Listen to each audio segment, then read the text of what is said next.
Hi guys, welcome to my channel mama and baby care. आज की video में मैं शेयर करूंगी अपनी सेकंड डिलीवरी का एक्सपीरियंस।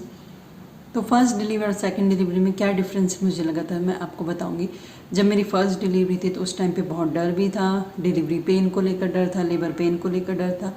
एज ऑलरेडी इतनी स्टोरी सुन चुके थे तो डर तो था ही, ऑब्वियसली बात है। तो ये था कि पता नहीं कैसा होगा, बेबी को लेकर था, बेबी सेफली डिलीवर हो जाए। होता ही हर माँ को कि हमारा बच्चा जो है अच्छे से डिलीवर हो जाए। पेन को लेकर डर होता है, बच्चे को लेकर डर होता है कि बच्चा हमारा ठीक ठाक डिलीवर होना चाहिए। पर जब सेकंड डिलीवरी थी तो मतलब एक्सपीरियंस तो था ही, और फर्स्ट डिलीवरी का बहुत अच्छा एक्सपीरियंस था। तो सेकंड डिलीवरी में ऐसा कोई खास डर मुझे नहीं लगा। हाँ, जब डिलीवरी टाइम पास था तब ऑब्वियस सी बात है थोड़ी सी नर्वसनेस होती कि कैसे कैसे होगा, क्या होगा, नॉर्मल होगी, सिजेरियन होगी, बहुत सारे क्वेश्चंस माइंड में थे। और लास्ट में तो आपको पता ही, जैसे कि सिजेरियन उन्होंने कर ही दिया। तो फर्स्ट तो नॉर्मल अच्छी खासी हो गई थी, तो सेकंड में मेरी सिजेरियन हुई है। और सेकंड डिलीवरी में भी ऐसे एज मच मतलब कोई इशू नहीं आया। बस उन्होंने डेट दे दी थी और उस दिन एडमिट कर दिया था। उन्होंने कहा था नॉर्मल के लिए ट्राई करेंगे, बट स्टिल उन्होंने सी सेक्शन कर दिया।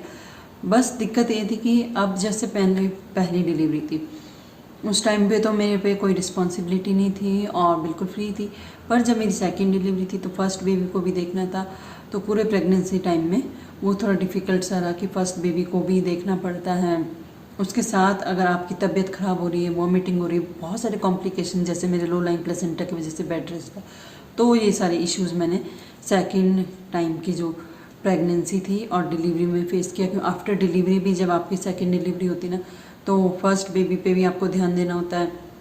तो यानी आपके साथ बहुत सपोर्ट चाहिए, क्योंकि फर्स्ट बेबी आपका ऑलरेडी या तो स्कूल में होता है, स्कूल में नहीं भी है तब तो और ज़्यादा केयर चाहिए। और अगर स्कूल जाता है तो फिर स्कूल उसको भेजना है, वो सारा रहेगा, तो बहुत ज़्यादा दिक्कत उस टाइम पे आती है।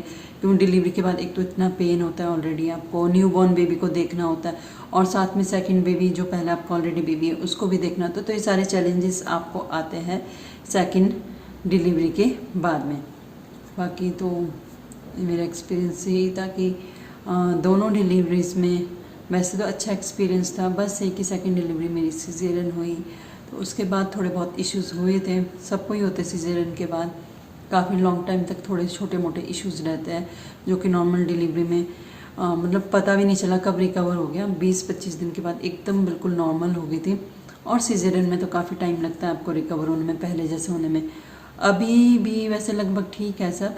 बैक पेन रहता है, बस मुझे बैक पेन वाला इशू है सिजेरियन के बाद। तो अभी मैं योगा स्टार्ट करूँगी, टाइम नहीं मिल पा रहा प्रॉपर, तो उससे मुझे पता है कि वो काफ़ी इम्प्रूव हो जाएगा। बाकी लगभग अब मैं अच्छे से रिकवर हो गई हूँ। अब इतना पता भी नहीं चलता कि सी सेक्शन हुआ था मेरा 1.5 साल पहले।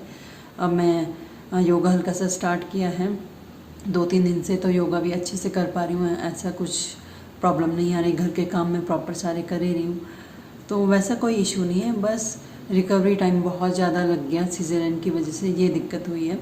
जबकि नॉर्मल में आपको पता ही नहीं चलता, थोड़े टाइम का इशू रहता है, 20-25 दिन, उसके बाद आप एकदम पहले जैसे होना स्टार्ट हो जाता। तो बस यही डिफरेंस था मेरा फर्स्ट और सेकंड डिलीवरी में। तो आई होप आपको ये एक्सपीरियंस अच्छा लगे, और अगर आपके मन में कोई भी क्वेश्चन है तो you can ask me. Thank you so much.